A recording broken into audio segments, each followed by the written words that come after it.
The world's happiest country. It's not the UK. It's definitely not the UK. But apparently, it's Finland. And we're going to find out how they became the world's happiest country by Hoser. Hoser? I'm not sure. Look at this miserable, terrible, awful country. I would hate to live here. Wait, no, that's Canada. Look at this cold, dark, isolated country.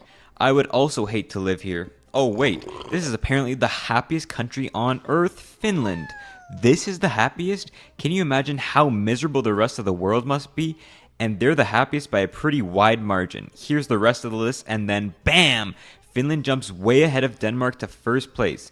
So what is happiness based on in this graph? That's what I want to know. Like, happiness, does it? No, it doesn't say. Okay, the UK is happier than the US. It's not happier than... You know what? I'll take that. That's like top 30. I'll take that. Way ahead of Denmark to first place. So what can we learn from Finland for us non-Finns to be happy too? Let's look for some clues so we can stop crying and maybe cheer up for once. Are they happy from their climate? Now you might be thinking, what are you talking about? Of course it's not their climate. This country is full of blizzards, rain, permanent nighttime, at least long winter nights in the south, and mosquitoes. So many mosquitoes. But out of the top 10 happiest countries on earth, pretty much all of them are cold. Yeah, that's a good point, actually. Finland, I mean, it's all the Nordic, Scandinavia, and then New Zealand, I guess. Yeah, maybe just it being cold is just like a chill lifestyle, I guess. Because I feel like happy just entails with chill, but I don't know. The happiest hot country is Australia, and it's all the way down at 11th. Maybe there's something to a cold breeze to make someone happy. But our theory is not always true. Hot Costa Rica is happier than lukewarm Britain, and boiling Saudi Arabia is happier than hot Italy. So even though the weather might not influence happiness that much, the environment might. Finland is a wooded country. It's got a lot of bush. A whole 2/3 of the country is forest. That might have been relevant in the 1800s, but it's the 2000s now. Most people don't live in the woods. They live in cities. At least 85% of Finns do. But hold up, look at these pictures of their cities. Why are there trees? Why is there water? Cities are supposed to look like this. Road, stores, skyscrapers, road, more road, smog, road. It's not supposed to have nature. But the average Finnish city uses 30 to 40% of its space for what it calls green space, including Helsinki's 52 nature reserves. I mean, yeah, that's quite an obvious gonna make you happy. You step out in nature, you can literally be in the middle of a city, and as soon as you enter like a park or a forest, even if you were in the city 2 minutes ago, you immediately feel better. Hampiu's green shorelines and Jyväskylä's green ring. Finnish residents even say that their #1 priority for their cities is transportation, like literally everyone else on Earth. But their #2 priority is proximity to nature. It also helps that Finnish cities are some of the least densely populated in Europe, and none have a population over 1 million. So nature is always near to them. Yeah, a busy city's always like, there's a level to it where it's like an empty city is going to be like dull, and then way too crowded of a city is going to be an absolute fucking nightmare. So it's just conjoins in the middle, and you get a fire little mix. Nice. That seems like a good way to be happy. Could it be their culture? At over 90% Finnish, 60% Lutheran, and small percent Sami in the north, Finland is... How does that add up? I'm not even going to get it. Finland is quite homogenous. They have a culture of education and innovation, with most people having a bachelor's degree and having a 100% literacy rate. Not a single person can't read. I don't know how much I believe that, considering their language looks like... They also have an egalitarian culture that shows up particularly well in its work. You know, flat organization, autonomous decision-making, strong work benefits, and the average work week only being 35 hours long. I mean, I can't say much. I sit at home and make fucking YouTube videos, but 35 hours. Oh, that'd be so cushy. That's like 4 8-hour days, right? Or like 4.5. Oh, that's unreal. Don't show up late. They'll beat the out of you if you do. Showing up late would probably break their trust, and Finns have built their society very trusting. Maybe the cold and 6 centuries of foreign rule forced the Finns to rely on their neighbor, can't do much alone when outside looks like this, and can't go alone when your Swedish ruler drags you into another war. Or maybe they're just trusting because of the low crime rates and economic security the Finns have. So could it be security that makes the Finns so happy? Usually worrying about fighting a war or having your house robbed when you're gone or stepping outside and getting immediately shot is not great for your mental health. And Finland is a very safe and secure country, having their crime rate since the 90s, having a 0.2% poverty rate, 100%. 0.2% poverty rate. What's the poverty rate in the UK? Oh! 21%, 14 million, and then Finland have, oh, okay, well, I don't know where he's pulled that. Still, it's lower. 100% electricity access and a very long life expectancy. Their biggest crime contributing to that tiny rate? It was traffic offenses. Demographically, they're also fairly secure at 5.5 million people, expected to fall to around 5 million by 2100. That's not too big a drop, not like some of the drops in population other European nations are expected to face. It'll be hard on the... Is that Italy? Why is Italy? I mean, everywhere is obviously taking a big drop. It's kind of like one of our biggest problems in the whole fucking world. Like South Korea and like Japan are absolutely fucked. But I thought Italy would be just like pasta, wine and shagging. Nations are expected to face.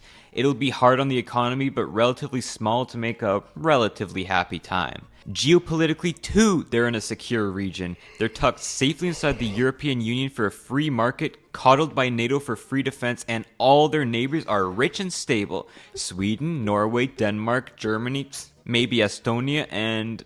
oh, right, Russia, too. Dealing with the Russians has always been high on the Finnish concerns list. They've always had to balance between the West and Russia. After all, Russia would love a port in Helsinki, and the Finns are tiny compared to the Russians. They would get annihilated by them, right? Well, Exhibit 1, no. And Exhibit 2, also no. The Russians probably wouldn't annihilate the Finns, but they've shown they might still try. So in 2022, Finland applied to join NATO just for that extra layer of security. And there's another aspect of security, economic security. Does money really solve happiness? Well, I have two things to say. To an extent, yes. One, Finland wasn't always rich. They used to be a backwater, a sludge water, a stick in the mud nobody cared about for most of history. And two, yes, money does make you happy, so this video is sponsored by Surfshark. Just kidding. So back to the real economy. For most of history, Finland was poor. I'm talking trenches poor. In a time when the standard of living was pretty much equal to how much your family could farm, this wintry landscape wasn't exactly the richest. It wasn't the freest either, being under Swedish rule until 1809 and then Russian rule until 1917 when they had that whole revolution. Is that what the Russian flag used to look like? I kind of like that. It's kind of hard. 17 when they had that whole revolution. Although they generally had a great amount of autonomy to focus on whatever they wanted. So the law, money, banking, and integrity have been stable for centuries, developing trust. This is great news for developing the economy because the rest of it wasn't so great. In terms of natural resources, Finland pretty much only had two, water and wood. Can't easily export water, at least without exporting food through virtual water, so wood was their moneymaker for most of history. Or I guess pulp, paper, peat, parchment, print, you name it. In fact, the whole reason they even started to industrialize in the 1800s was to build sawmills to meet new Russian lumber demand. And by the time of the World Wars, their wood phase wasn't over. Wood products made up 4/5 of their exports, 1/3 of their industry, and 1/2 of their jobs, along with agriculture. The wood trade only deepened the balancing act between Western Europe and Russia. Do we industrialize like these fellas and become filthy rich, or do we keep chopping trees for the Russians and become stinking rich? Well, they had no time to think about that because the Russians invaded them in 1939. The Winter War might have prevented a communist government, but it also meant they lost nearly 70,000 men, 10% of their territory, and were forced to pay reparations. Bummer. So during the Cold War... Fucking Russia, man. That's all I've got to say. Bummer. So during the Cold War, not wanting to repeat that whole mess again, the Finns officially stayed neutral, although definitely leaned more to the West than the East from this sour relationship. They stayed out of NATO, stayed out of the EEC, and stayed out of the Marshall Plan to rebuild Europe. Sure, they still sold timber to the West and slowly started the Soviet trade back up again too, getting much of their energy from them, but they invested that money back to make machines. Elevators, ships, and paper machines. They started manufacturing them and selling them to the Soviets. So from their new wealth, they decided to try to fit in with the other Scandinavians and try out the Nordic welfare model. Education for all, social care, healthcare, maternity leave, blah blah. And they continued this slow and and gradual path to richness, emphasizing education and innovation above all to make a heavily research and development based economy. Yeah, all nice, until the Soviets collapsed in the 1990s. So that means their trade with them just fell dramatically, and I guess that means their currency just collapsed, which, wait, that means their banks, which were already deep in debt, just collapsed, and Finland was hit with the biggest depression it's ever had, as everyone decided now was not a good time to invest in anything. They recovered by the 2000s, but they pretty much gave up paper. It was all innovation now. You might have even heard of some Finnish tech creations. Nokia Finnish. I actually have no idea. I didn't even know that. Do they have a car? No, that's still like... Yeah, Linux, the first internet Linux? browser, SMS, basically texting, Angry Birds, and Clash of Clans. What the fuck? Fair play, bro. All this made with a tiny population. The new Finland is booming, economically secure, and on the cutting edge of technology. But if there's one thing you should take away from this, it's that there wasn't one moment Finland became rich. It was really a build-up from stable institutions and business over 150 years. So is it welfare that makes them so happy? Perhaps the security it brings them makes them worry a lot less. But how do they even afford it? Well, Finland is not Norway. The Norwegian government gets nearly half of its revenue from oil money. Finland doesn't have this luxury. And the average Norwegian is almost twice as rich as the average Finn, so they've got a lot more revenue to tax. Finland has to go to those industries that were slowly built over 150 years and tax them for its revenue. Finland has one of the highest tax burdens on earth. Number 2 for personal income at almost 56. Japan, Belgium, Israel. Didn't realize Israel had 50%. Ivory Coast. Fucking hell. 57%, and top 10 in sales tax at nearly 25%. But luckily for the Finns, their government also has a fairly competent accounting department. Every electoral term, the government is given pretty strict spending limits that they have to stick to. It's not every year, it's every government. This means they've usually ended up with a 2 to 3% surplus, and although they did get into some serious debt during their depression in the 90s, they ended up balancing it back out with their 2000s boom and then deficit again with 2008. But as their population ages, shrinks, and takes that tax money back through pensions, they've had to go back to this deficit spending, which is threatening their Nordic welfare way of life and could scare investment. Well, what are they getting for all this spending though? Pensions, free education, unemployment benefits, healthcare, family benefits, state-subsidized housing, government loans on housing, and of course the training needed to deliver these services. Sounds pretty nice to me. It also helps you could actually trust that your government will get these services to you. In a lot of less developed nations, your tax bill will come, you'll wait for the new services you'll get, and keep waiting, and keep waiting, and keep waiting, and they never seem to come.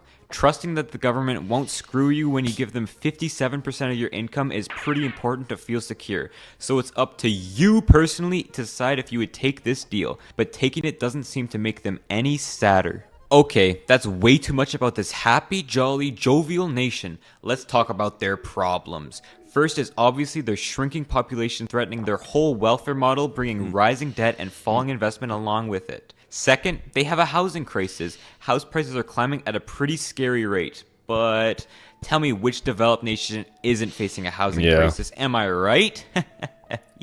I wish I could afford a house. Third, the whole Russia situation is...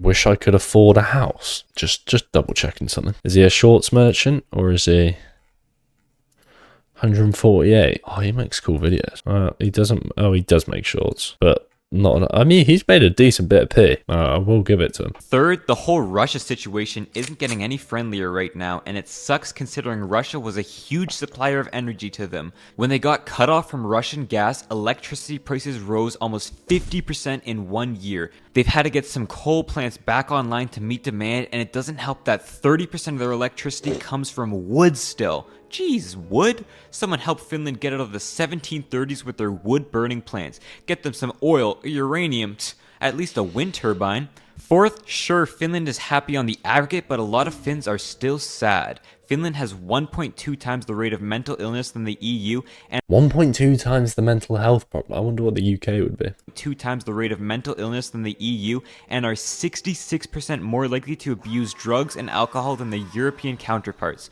I feel like that's just like most isolated European countries, though. They all just drink, because what else are they going to fucking do? Some areas of Spain are chopped. Oh, yeah. Like, even if you just go outside the cities for a bit and you just kind of get to like the just long roads, like that is the thing about the UK. You can kind of go anywhere. The only bad areas in the UK are the cities, and then everywhere else is quite nice. In the UK, around 1 in 5 adults, 20.2% experience common mental health problems like anxiety or depression. It's quite high. There are no fine shits in the UK. That is not true, bro. There are. I ain't got the bottle to talk to them. It could be from social exclusion, especially among lower classes, a stereotypically isolationist culture, or simply just a bigger drinking culture in Finland, especially of hard liquor. And fifth and finally, 2 of their main industries, paper and Nokia. Apple destroyed both of those, but they're still quite diversified and complex. So to be happy, some keys are transparency, security, money, but most importantly, trust. Trust in your government, neighbors, businesses, schools. I don't know, trust in your dog. Trust that in 5 years from now, you'll... I trust in... No, you know what? I'm actually a pretty trustworthy person. I actually kind of like some people. If you're so trustworthy, send me all of your money. I wouldn't go that trustworthy. I don't know, trust in your dog. Trust that in 5 years from now, you'll also be in a comfortable position, and if anything happens to you, you can trust someone will help you. Trust. Trust me, it's what made Finland happy. This video has been sponsored by Odoo. I want to see what the comments were. I'm an American. What are these words? Trust fest. This is the happiest. Can you imagine how miserable the rest of the world must be? This is exactly what the Finns are thinking. Yeah, fairs. I guess everyone else is just so miserable. As an Australian who lived in Finland for about 3 years, I think the happiness index measures isn't really the right word. It should be called the contentness index. Finns are definitely the most content people on earth. They're okay with things just being okay. Adopting that mindset really improves my life. Yeah, I think that's a good way to live, like just to be happy with like what you... I don't like using the word content in you don't want to strive for anything. I often use like the phrase that I'm happy, I'm not content. Does that make sense? I still want to get to places, but I'm happy with where I'm at. Because if you're always not happy and then you're reaching for something more, you're just never going to be happy. Don't know whether you lot have seen that XQC clip, but it's like if you think you're going to get happy when you get to it, like a point or a goal or a financial goal or whatever it is, a relationship status or whatever, it's just never going to happen, and that wall is just going to be kept putting further back. So you got to be happy now.